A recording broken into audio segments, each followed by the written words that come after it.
Hello everyone, my name is Mia and welcome back to Brimful of Books. So in today's video we're going to be talking about the good, the bad and the trash books of 2020 in my opinion. So by trash, I don't mean like actual trash, nobody should ever read this is garbage. I feel like they're more kind of disappointing books that weren't for me personally, but that doesn't mean that they couldn't be for you. So even the books that I talk about that weren't quite my favourites, you can still pick them up and that would be completely fine and it could be amazing for you because quite a few of these books are actually quite popular with a lot of people, so you might actually love them. So just a little disclaimer, this is just my opinion, don't come for me, all of that. So 2020 was a time. In these unprecedented times, I have actually managed to read quite a lot. Like, I think a lot of people have been saying this, either you read way less than you normally would or you read just way more in 2020. I think that's quite a common thing. So I've actually read 58 books, which is exactly the number of books that I read in 2019 and 2018 put together. According to Goodreads, I have read 19,562 pages, which seems like a lot. I don't know, it sounds like a lot, but I don't know. Those are just numbers, they don't really mean much to me. It's just like, yeah, I've read 19,000 pages. I haven't really, because a lot of these was graphic novels and a lot of these were audiobooks. So anyway, I really like my last review of the year, which was about Bunny by Mona Awad, and I just said, what the fuck, I don't even know how to rate this book. So yeah, that's this quality content that you're all here for, these really deep insights into all of these books that I'm reading. But anyway, let's actually get into some more stats about my reading because I love spreadsheets. They are great. I love putting my reading on a spreadsheet and just actually being able to visualize and see all the things that I've been reading and enjoying and my ratings and all of that kind of thing. So this year I've been using a spreadsheet created by G from Book Roast, and this is the core pile rating system. You can check out her video about this down below. I think she's also creating a new spreadsheet for this year, so keep an eye out for that. But yeah, I thought I'd just go through some of my stats from that with you because I think they're really interesting. So as you can see in this graph, my reading really took off when quarantine hit because I hadn't been reading anything in January, February and March especially, and then from April onwards it just went up, which is really fun, I guess. So my strongest reading month was May. I read 9 books that month, which I find crazy, I can't even remember, but that's good to know, I guess. I read the most pages in September, which is when I did my Dark Academia week, so that explains it. So 24.1% of my books were written by people of colour, and then 67.2% were female, and then I mostly read physical, which is 62%, but I also read quite a lot of audiobooks, which is a big part of why I've increased my reading so much. In terms of age categories, I was mostly reading young adult, then quite a lot of adult books, which I hadn't read before, which is quite interesting. I never used to read a lot of adult books, but this year I just discovered it as a new age category that I really love. Then my genres. This seems very broad, which I'm quite proud of. I love reading kind of very different genres. But as you can see, I mostly read contemporary, which is also reflected in my favourites list because most of these books are also contemporary, but that's just how it is. Also a lot of fantasy, which was weird because in my, I think, BookTube newbie tag, I said that I'd really love to read more fantasy, not realising that I already was, apparently. So that's quite interesting. I mostly gave out 4 stars, then a lot of 5 stars, some 3 stars, and very few 2 stars. So I think that's alright. I think that kind of just reflects that I kind of know what books I'm going to be liking and which books I won't like, so I kind of just stay away from the ones that I won't like. I don't think it's because I kind of am too nice about my star ratings. I just think when I enjoy a book, I enjoy a book, and that's that. So yeah, those are my stats. Let's get into the actual book list. So let's talk about my favourite books first, because let's start off happy and end sad, just like 2020 did. Oof. I have not been able to actually make a top 10. Like, I have not been able to separate these whatsoever. I can't pick a favourite, I just can't. I tried really hard. So a lot of these books are quite popular, so you probably have already heard of them. But I thought I would just share them again anyway, just in case you still haven't picked them up. You still need a little push, and I am here to push you. Because I'm a pusher. I push people. And now I'm gonna push you, because I know you're smarter than this. Thanks, Miss Norbury. So I'm going to be talking about these books kind of quickly because I don't want this video to be really long. But if you want to know more about my thoughts on the book or kind of what the book is about, you can always just follow my Bookstagram, which is linked down below, and I have all of my kind of reviews up there, and also some of my videos where I've been reading these books, so going to be linked somewhere here. So these are kind of just in the order that I've read them, so yeah, let's just get into it. The first book on this list is Normal People by Sally Rooney. I feel like such a basic bitch for liking this book, but it was just amazing. This is basically a book about two people in a very, very broken relationship, and if that doesn't sound good to you, I don't know what will. It's very realistic in a lot of ways. It is very sad, very frustrating. It made me feel a lot of emotions. I feel like this book is a love it or hate it kind of thing. You either really, really like it or you really, really don't. And I really, really liked it, which I don't know what that says about me, that I like reading about really fucked up people. But yeah. I tabbed this book with penguin and seal sticky tabs to actually just show you where I was feeling what kind of emotions. So I've got an angry penguin, I've got a sad seal, all of these things. Anyway, I had a lot of joy and sadness and feelings reading this book. A really similar book to Normal People that almost made it to this list is Out of Love by Hazel Hayes, because I have been loving Hazel Hayes for so long, and she's just amazing, and her writing and storytelling was just beautiful, just like her videos. But it's very similar to Normal People, so I kind of thought, gonna put Normal People on this list, and then Out of Love is kind of, if you like Normal People, you'll also like Out of Love, which was just amazing. Next up, we have A Beautifully Foolish Endeavour by Hank Green. So this is the sequel to An Absolutely Remarkable Thing. I have to remember the words. I think those are the words in that order.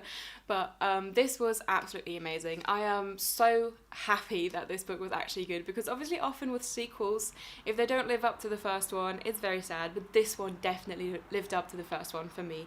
I love this one so much. So the first book is kind of about April May, who discovers this massive sculpture in the middle of New York City. And she kind of puts it on the internet and it goes viral and she becomes famous. It's just such interesting insights into kind of humanity.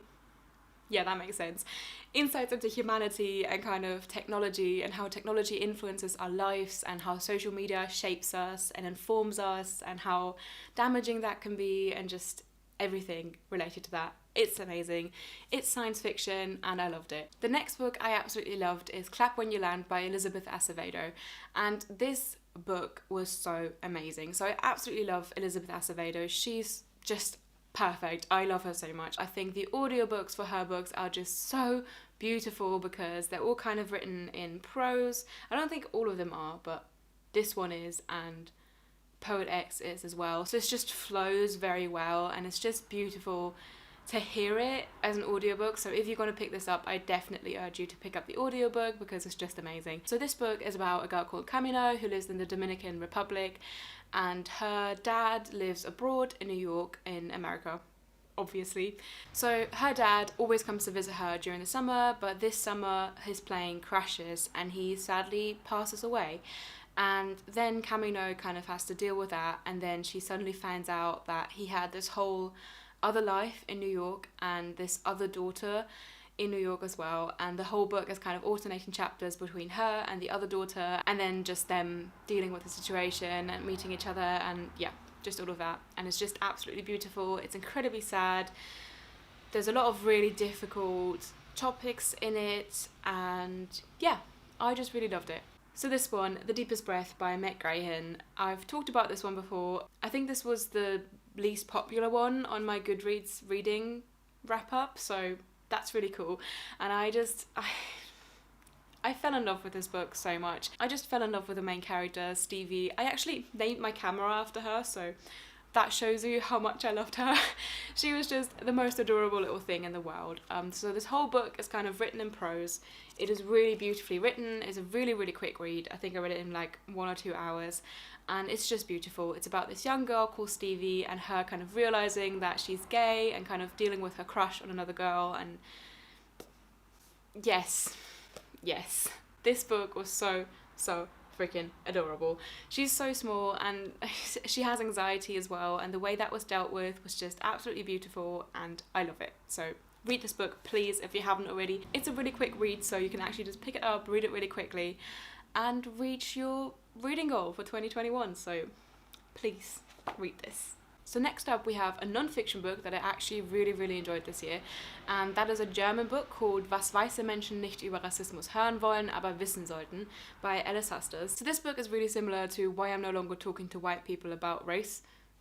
Really long titles, you know, see the similarities. So one is obviously about racism in the UK and one is about racism in Germany. So it's kind of both of their experiences mixed with kind of general statistics and kind of the history of racism in these countries. And I've just learned so much from this book, especially about racism in Germany, which is obviously really important to me being German. But I feel like on the internet I mainly hear and read about racism in other countries, and it's always really important to remember that these things do happen in every single country, and especially your home country as well.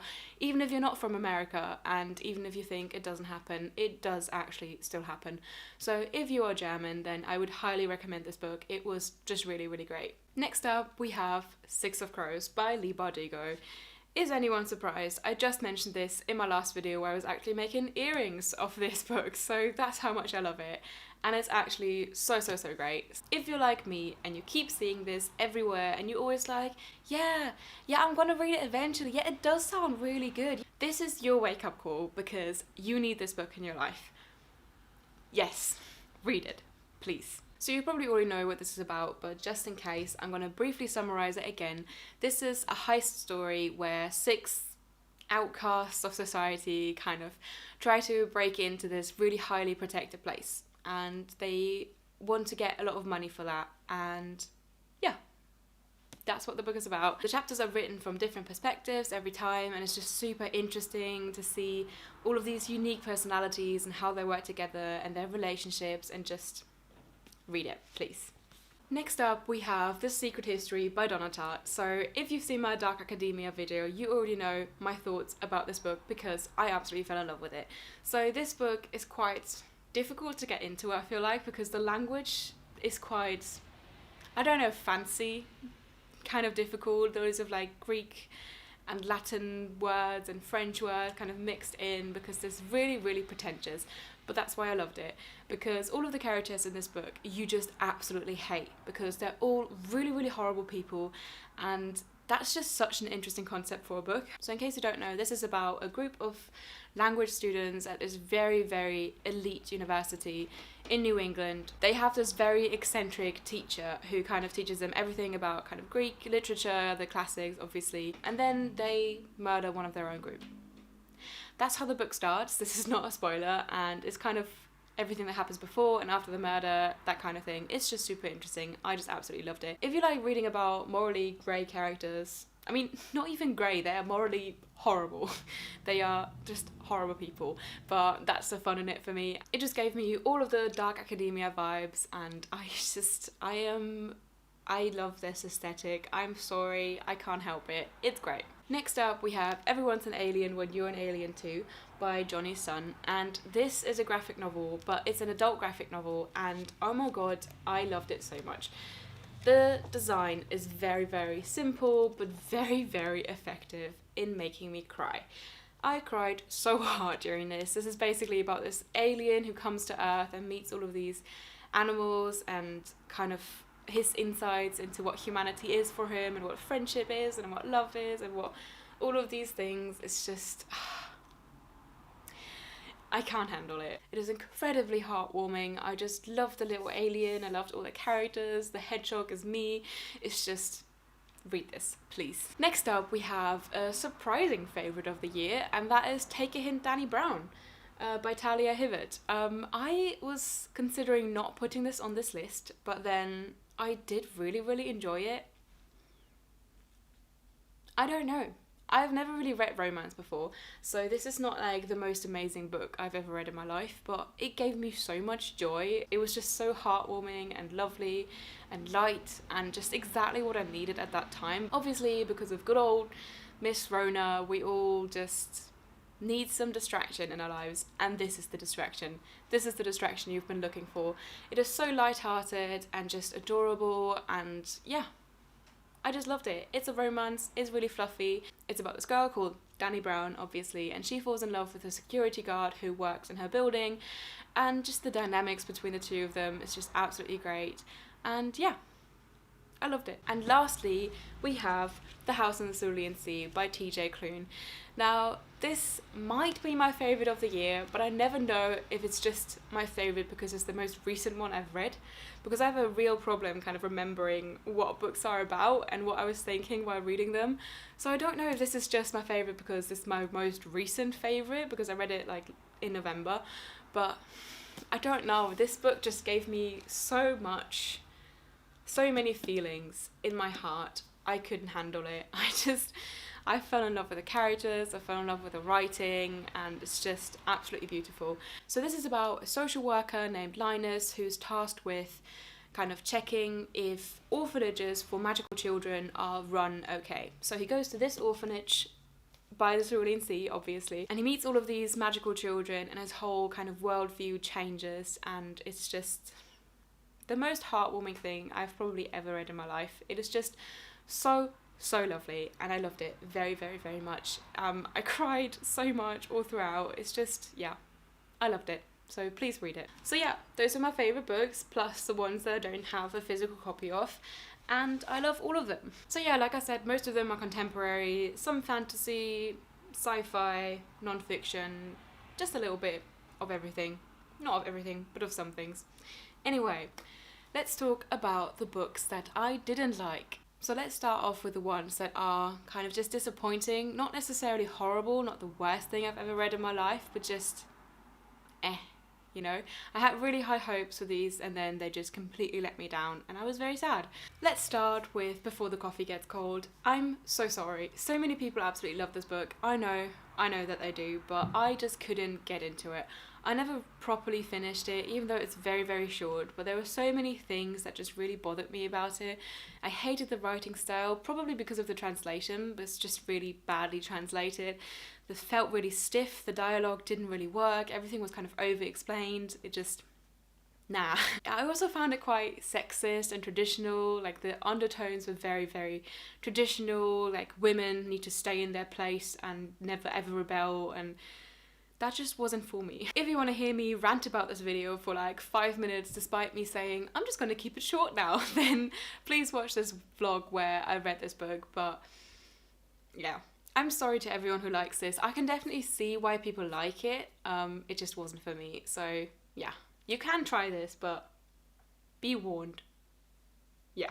Next up we have Ninth House by Leigh Bardugo, which was just very, very disappointing for me. It wasn't bad necessarily, it just wasn't what I wanted it to be, if that makes sense. So this is also a dark academia book set at Yale University about this girl who can see ghosts, basically, and she kind of gets tasked with looking after the secret societies of the university.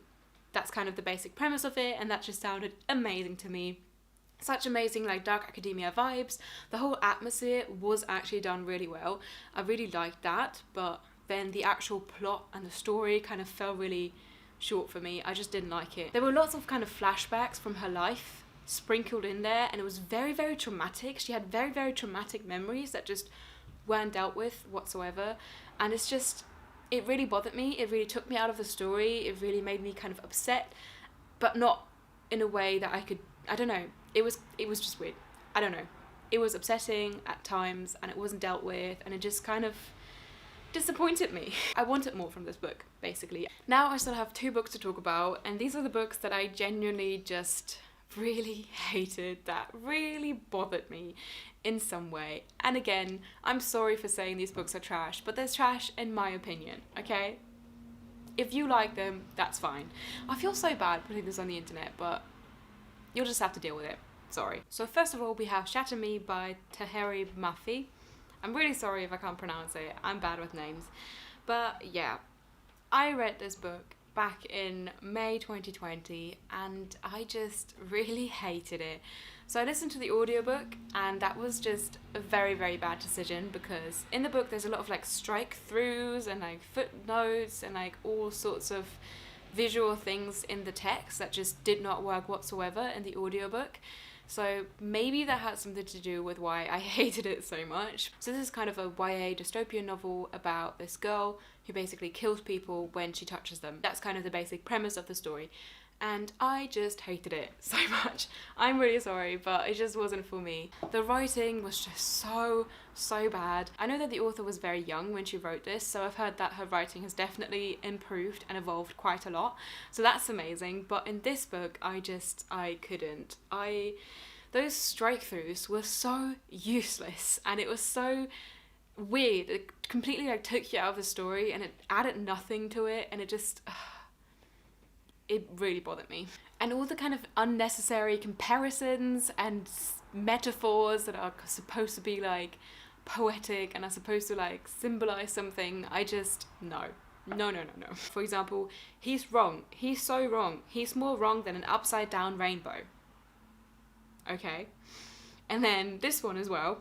Hate looks like everybody else until it smiles, until it spins around and lies with lips and teeth carved into semblance of something too passive to punch. It's just... what? It's a whole really long sentence with a lot of really big words and just loads of just words strung together that don't make any sense. It doesn't mean anything. And the characters also felt really bland to me. The main girl had no personality, nothing. I'm sorry. I'm gonna stop talking about this now because I'm talking about it way too much. But yeah, it just wasn't for me. I'm really sorry. And the last book on my trash list is Circle and Dove by Shelby Mahurin. Again, I can't pronounce names. I'm sorry. And again, I didn't like this book. I'm so sorry. It just made me really angry. I have like 3 or 4 full journal pages about how much I hated this book and which specific scenes I really hated, and yeah, it wasn't for me. So this is a fantasy book, I think it's YA, about this witch who falls in love with a witch hunter, also called a chasseur. And yeah, that's basically the whole premise of the book, and it was shit. I'm sorry. I should stop feeling sorry for my opinions, so I'm gonna stop doing that. One thing I really did like about it was a magic system, because there were different kinds of magic and you had to pay a price for every kind of magic that you do, which I found very, very interesting. And also the sex scene was alright. And that's it. These are all the positives I can say about this book, because holy shit, I just could not deal with how bad it was for me.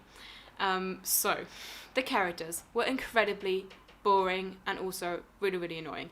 The main character just bothered me to no ends by being obnoxious and loud and just horrible. And she's portrayed as this kind of strong female character that she just really isn't. She's just really annoying and loud. And she also kind of just shits on all the other women in the story. She sung this song called Big Titty Lily too many times for me to like this book. It was obnoxious and annoying and horrible and has nothing to do with actual feminism and actual strong female characters, and I hated that. It was just so cringy, her whole personality and the way it's portrayed as like this really funny, great thing. No, it really wasn't for me. And then the love felt really like insta-lovey to me. Like they are supposed to have this hate to love relationship, but they just don't. They just love each other suddenly, and that's it. So yeah, it just didn't work for me. I never want to hear the words big titty titty ever again, because oh my god, it's so cringy. And yeah, that was it. That was my wrap up of 2020. All of my favourite books, my least favourite books, my trash books, just everything. If you like this video, do give it a like, and don't forget to subscribe to my channel if you want to see more of my lovely face. And yeah, also just comment down below some of your favourite or least favourite books of the year, and just let me know what you think. And if you think I'm trash for thinking these are trash, that's completely fine, let me know. I'm really sorry if I insulted some of your favourite books. I don't really mean to insult you with that, obviously. I don't mean to insult the authors either, it's just my opinion. Okay, that's it then for this video, and I will see you next time. Goodbye!